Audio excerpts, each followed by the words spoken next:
That break last time did me some good. Actually, it did me a lot of good. It was nice to just do something for fun rather than some big epic quest. Helped out a few people and joined a guild, rather than took over one. And it was all in all a more relaxing time than usual, even if I did have to do a lot of killing things. But today we're back in the business of, completing Skyrim, or at least as much as we can. And that means we're going to do something we haven't done yet, but we've known about since the very start, the war. It is about time I pick a side. Now, I'm not exactly or even remotely well versed on the lore, but based on the general arguments I've heard in the game, it seems like the Stormcloaks are the right side, at least for me. They're big supporters of freedom, which I am too, rather than the subservience to some grand empire. I get why people would pick them, it's not the answer for me though. Whether this is the right choice, we're going to have to wait and see, because I am going to go into this blind. It's time to speak to Jarl Ulfric Stormcloak, yes, him from the start of the game. He teaches us a lot of the reasons for the war and why he's a king killer, but also he's not a murderer, which, is accurate. And he doesn't give us the ability to let us start working for him. Galmar Stonefist, cool name by the way, will, and he doesn't trust us.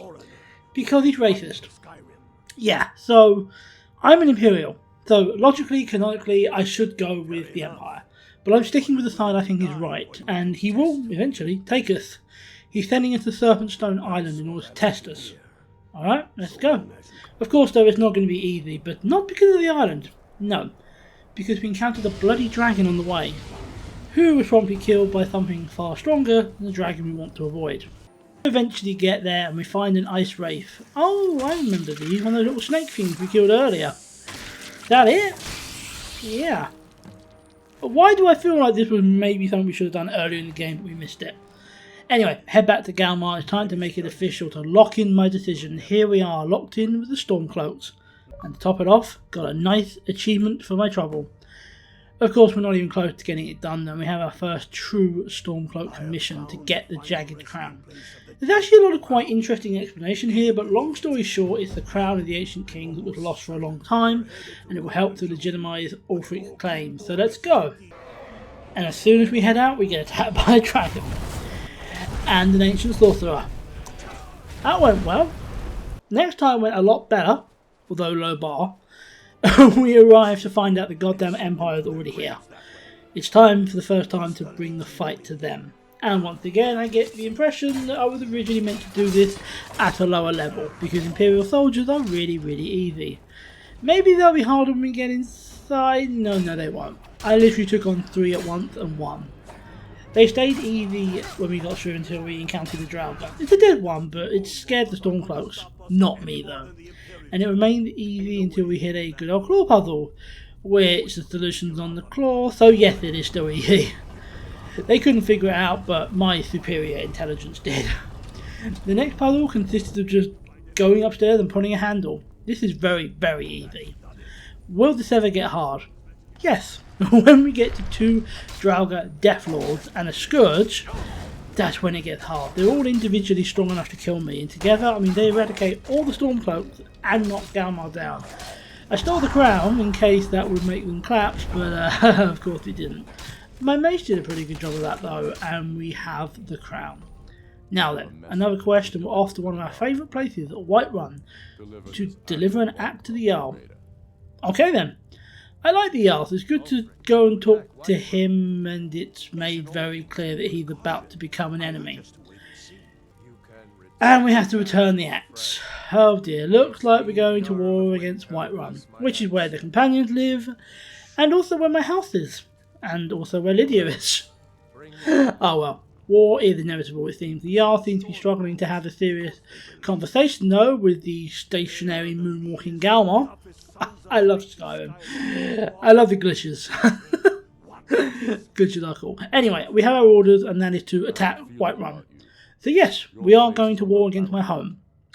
Whoops. Did I pick the wrong side? Maybe. But it's a bit late to start having regrets now. On the way out, I find out something about my inheritance. Okay, weird, but future problem. For now, we head to the camp, and here it is. The war has already begun.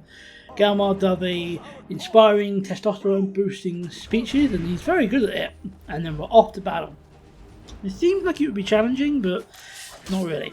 It's fun though to be part of a big battle rather than the standard dungeon crawling that we've done a lot of in this game. We get the drawbridge lowered and make our way in and head towards Dragon's Reach. Again, no real problem to report, I just beat down every single man in my way.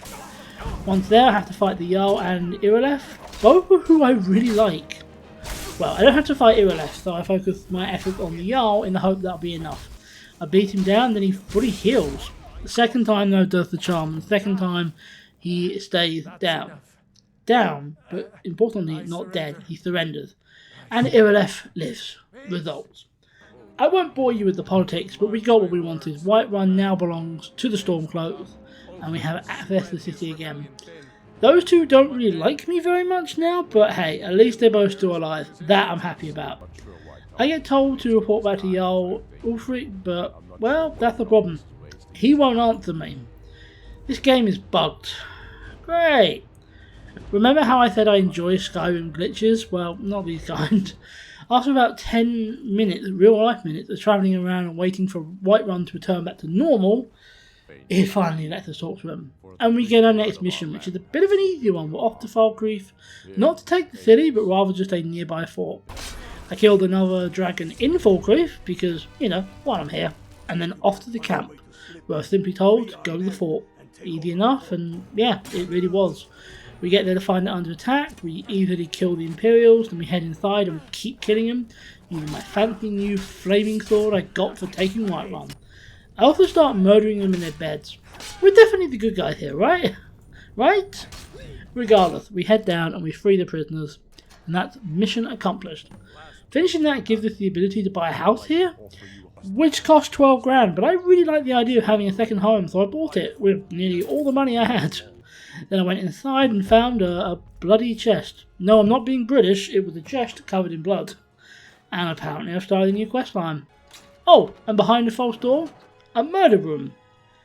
So this is clearly a future quest for us to do, but it is very much a future problem. For now though, we're going to leave it here. I did start the next quest for the Jarl, but that's a next episode thing.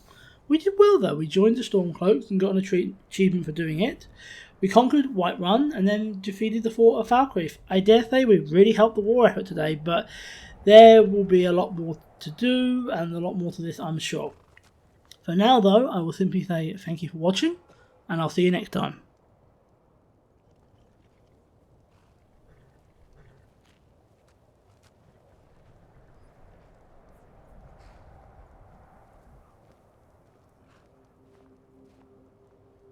We're running out of bread. I hope the supplies get here soon.